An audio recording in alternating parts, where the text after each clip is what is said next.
Mayang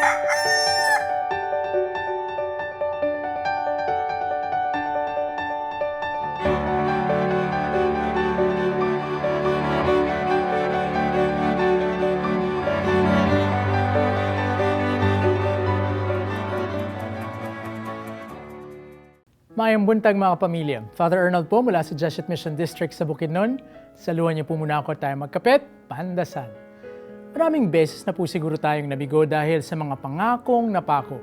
Ang iba nga po, skeptical na at naniniwalang promises are made to be broken. Pero hindi po sa lahat ng pagkakataong ganito.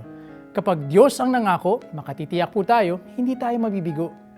Sa aming mission area sa Zamboanguita, Malaybalay, meron kaming maliit na parochial school, ang St. Isidore High School. Nung nakaraang taon, sumali po kami sa isang drum and lyre competition.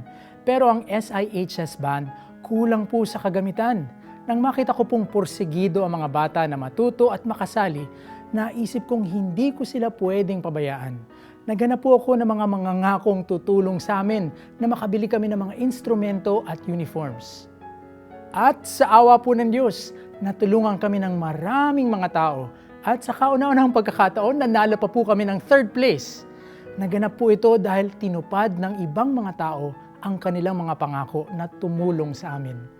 Parehas sa mga ipinangako ng Diyos kay Abraham, makakaasa tayo na hindi niya tayo pababayaan at malalampasan din po natin ang mga paghihirap na pinagdadaanan natin. Kaya't sa panahon ng temptasyon at kagipitan, umasa tayo sa pangako niyang tutulungan niya tayo. He will provide.